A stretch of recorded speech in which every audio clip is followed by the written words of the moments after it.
Hello, everyone. Thank you again for joining us for Research Talk's Qualitative Conversations. I'm Ray Mayetta, president of Research Talk, and we are honored today to be talking to our friend and colleague, Elaine Keane, and she's going to be talking about a couple of courses that she's teaching, and then also a little bit about some other issues, which should be really interesting and informative and helpful for y'all. So we'll go through that. I wanted to ask my colleagues, first Jeff Petrozelli, and then Paul Mihas, to introduce themselves. And Jeff, why don't you introduce yourself? Thanks, Ray. I'm Jeff Petrozelli. I've been with Research Talk since 2001 as a qualitative research specialist. Thank you, Jeff. Paul. Hi, I'm Paul Mihas. I'm a qualitative researcher and consultant at the Odom Institute for Research and Social Science at UNC Chapel Hill. And I've also been with Research Talk since 2001 as a consultant. And you will be teaching with us at the Summer Intensive this year. Oh, wonderful. All right. So will I, by the way. Paul and I are both teaching different analysis courses. And Elaine, if you want to introduce yourself to everyone, and then we'll get the conversation going. Sure. Thanks, Ray. I'm Elaine Keane, and thank you for getting the pronunciation of my name right. You're one of the very few who does. So I'm Elaine. I am professor and head of the discipline of education in the School of Education, University of Galway. So we are involved in all things teacher education and other things as well. And I'm a sociologist of education. So I teach that and research methods across all of our programs. And I do a lot of qual work all over the world. And I've been with Research Talk, is it 3 or 4 years? I need to get that right. I need to double check. I think it's 3. Yeah. I think it's 3, perhaps. It feels like longer. Delighted to be back. Part of the family, for sure. Oh. So, all right. So we're going to start with one of the courses you're teaching at the Summer Intensive, which is Introduction to Grounded Theory, a Constructivist Approach. That's July 27th and 28th. For people listening, we will include a slide in the video that has the recording that has the ability for you to find out where you can register and go from there. So the grounded theory course, Elaine, we've kind of classified it in a category called making sense of qualitative data, or data, as you say in Ireland. And we wanted just to hear a little bit about grounded theory helping people make sense of what they're doing qualitatively. Sure. Well, I think it's really interesting to remember that grounded theory was perhaps the first qualitative method that was outlined really in a systematic way, with some sort of relatively clear steps and procedures back in the day, at least in the context of the kind of general vagueness that was around at the time, in relation to how to make sense of qualitative data, like way back in the 60s and 70s. So, that kind of ambiguity and the silence about those kind of procedures, that is, in my view, one of the reasons for the kind of undermining, really, of qualitative work more generally, certainly back at the time, during the kind of so-called reign of the hypothetical deductive model, quantitative methods, and so on. One of the reasons was that, qualitative was undervalued, but I think part of the reason it was undervalued was because it was a bit vague. So grounded theory, I think, it came along at exactly the right time, and it did provide that sense of systematicity, if that is a word, or being systematic, being rigorous, having a set of procedures that somebody could actually follow. So, it really is no surprise that the community ate it up. Students were crying out for guidance about working with qualitative data. So I think it was, to some extent a case of right place, right time. Now, in my view, and look, yes, I'm biased, I'm a grounded theorist, but I think grounded theory is the ultimate method, really, for making sense of data. I think it allows us to be fundamentally open and really, really data-led, and that's the way that I think about qual. I've never hid my view that real qual, and sometimes I fight with myself about that, am I being unfair to people who think about qual in a different way? But in my head, real qual is fundamentally open, it's data-led, and I love the way that, paying really close attendance to data and participants' voices and following those patterns in the data. I love the way that allows us to better approach our participants' main concerns. Now, I know it doesn't help us to perfectly capture it, but to better approach it and their main ideas in a particular area. So that kind of making sense then, I always think, of the data.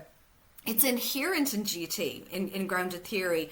You know, like our coding stages, our processes, our procedures, I think they're quite clear now. Like one of the things myself and many others in the community have worked really hard to do in the last 10 to 15 years, and Kathy did a lot of this, Kathy Sharmas, the originator of Constructivist grounded theory, and I think she was one of the first to do this, at least I haven't seen others do this, not before her anyway, was to actually publish excerpts of her data and show people how she coded it and do worked examples. Like that was really innovative for its time.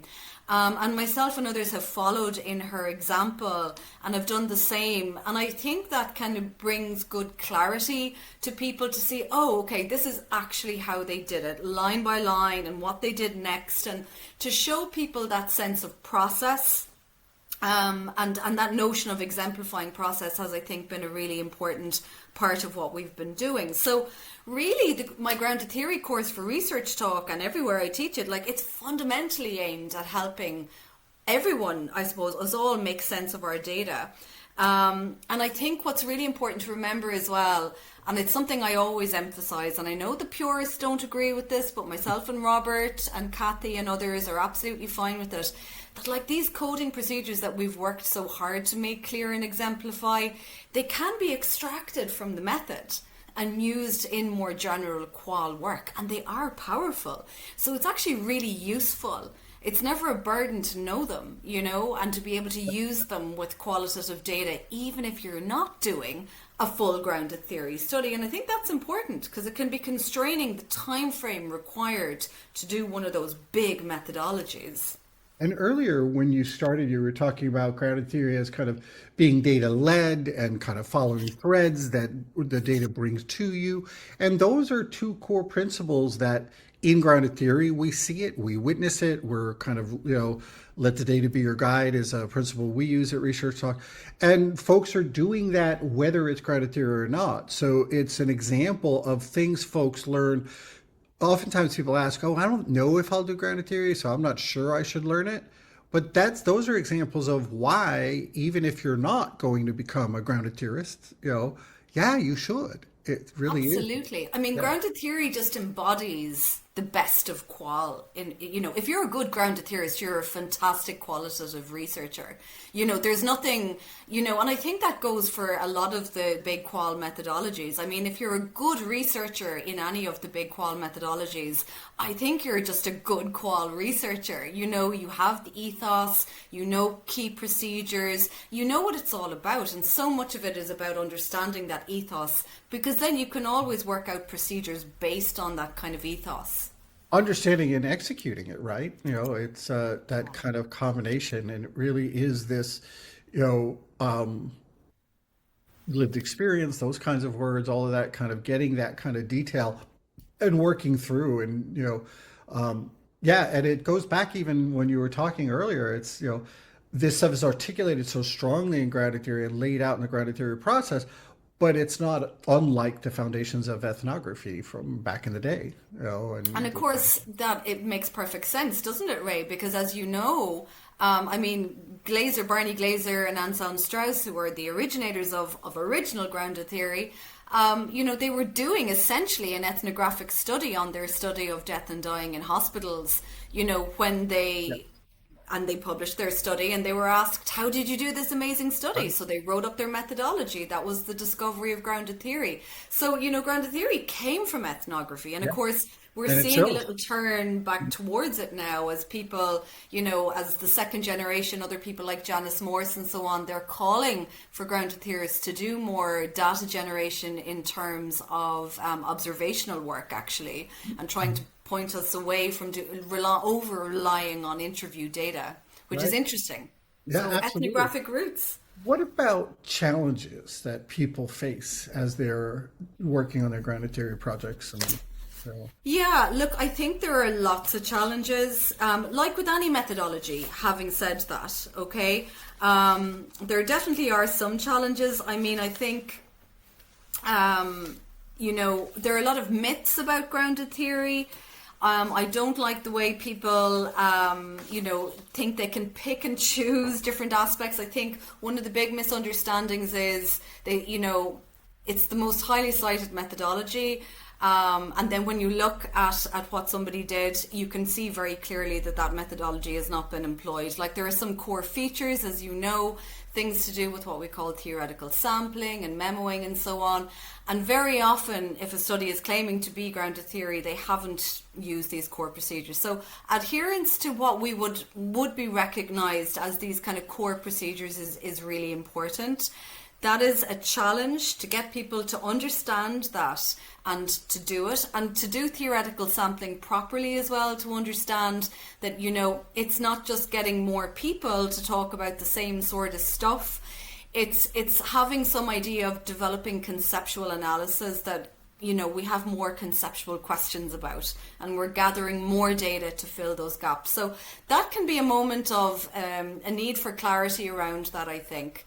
Another challenge then that I see is I see great improvements over the last 8 or 10 years or so around coding procedures, which is wonderful. And I think that has gone in line with Kathy and other people's exemplification of those steps. But one thing, a definite challenge that I have seen is what happens next. People seem to be very unclear on how to move from coding to categorizing and to conceptualizing and theorizing.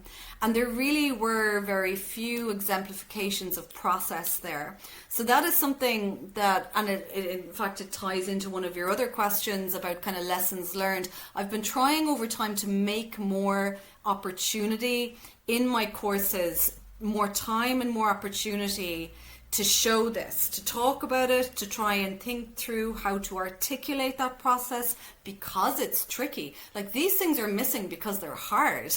They're hard to do, they're hard to explain, they're hard to show.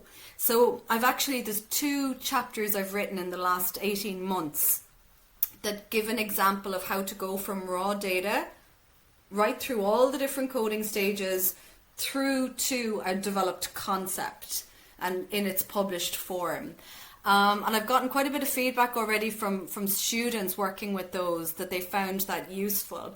So again, it's the challenge and what works. So the challenge is how to articulate it and how can people understand it. And I think finding ways to articulate it and to exemplify it has been a challenge for me, but has been super useful actually. And I use these examples very regularly with my own doctoral students as well, to give them a sense. And sometimes I even start with these examples when people say, oh, I want to do grounded theory. I'm like, really? Do you? You don't have to do grounded theory with me. Are you just saying that because I do grounded theory?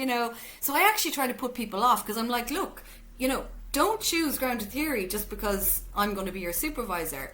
What is your research question? What's the best methodology? I do quant. They're always so shocked about that, I do statistics. Really? I thought you were a real qual person, But of course, we don't have to hate on any method or form of data. It depends what suits your project. You're very well aware of that. So people are surprised to hear that, right?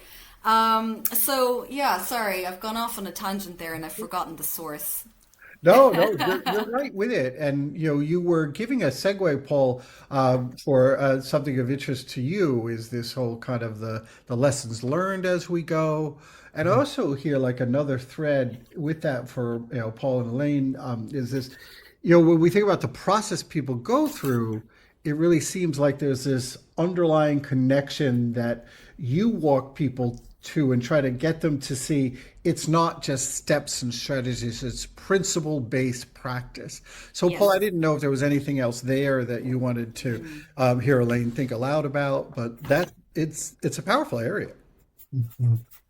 Well, I guess I'm just thinking about students I've met with who don't think that this is feasible for them. It's kind of beyond their reach. Grounded theory is kind of beyond their reach, and also, faculty as well. I'm just wondering how you think this course helps people invites them into this kind of approach and makes it feel more feasible.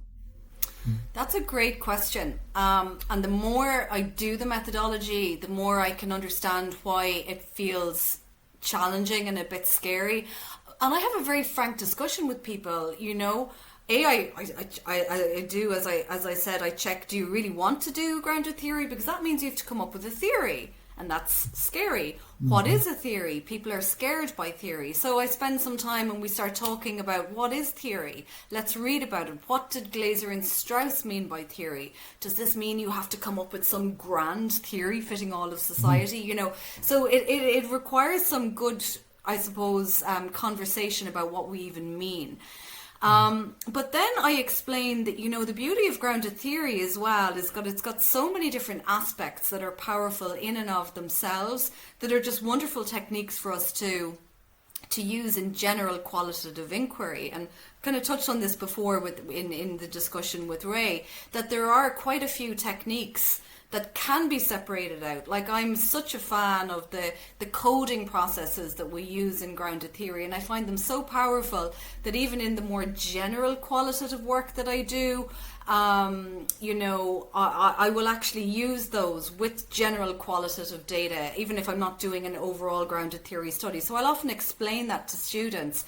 And, you know, working with other students who are doing, you know, mixed method studies, so we don't really have scope to do a big grounded theory study for the qual part, but we can use grounded theory coding procedures, and I can show them how powerful they are. So I suppose it's really useful to hear about that and the specifics of techniques of memoing, which again, you know, this isn't... grounded theory didn't invent memoing. It comes from ethnography way back in the day. So I like to talk a little bit about that and how many of the techniques that we use in grounded theory are just good qualitative research. It's like when we're working with student teachers and helping them to become inclusive teachers. A lot of, you know, inclusive pedagogy is just good pedagogy. So a lot of good grounded theory is just good qual research and vice versa. There are specifics as well that are different, but, you know, so much of the core, I think we're actually united by. And I loved what you said there actually earlier about that principle-based practice. And I think if we have those principles right, if we have the ethos right, we can easily develop the procedures and adapt them to suit our projects, irrespective of names that we give methodology. Once we're kind of on board with the qualitative ethos or the sociological imagination, maybe, you know? Yeah, combination of the two. Yeah. So to close out this section, Jeff just had a question, a more general qualitative inquiry question. Go ahead, Jeff. Yeah, Elaine. So as you kind of think through your career as a qualitative researcher, what keeps you committed to qualitative inquiry as you move forward? To qual in general, I was thinking about this, and it sounds trite, so I almost don't want to say it, but honestly, it really is just genuine passion. I could not be this committed after this long, you know, I'm 23 or 24 years in this job now, without true passion for the area. And I was only thinking about this the last day, because I've been working with my university over the last couple of years to see how we can maybe more formally institute some of the supports for the qualitative community. And people often talk about my passion for qualitative research, so it's not just in my head. But I do remember the very first time I discovered it, if you like, and I remember getting a physical thrill. You know that physical thrill you get when you find something and you're like, ooh, what's this? And something happened to me that day, and I still remember it. It was October 2000. I was doing my master's in education at the time, and I didn't know qualitative anything existed. For me, research, you know, in social science was statistics. So this was an entire, an opening of a new world for me. And what is amazing to me about qualitative research is that world keeps reopening, because every single time I get new data, I'm excited. Every single time, what's in it? What am I going to find? What are we going to find out? I'm excited about patterns in social reality and our understanding of those, our interpretations of those. And I just find it all fundamentally exciting, to be honest. So I think it's just the possibilities of data and my passion for it, and also the great opportunities that it has brought me working with with people like yourselves who have that same passion and commitment for the area. It's just been, really, really cool to work with cool people in the area. Wonderful. Great. Well, thank you so much for your time on this conversation.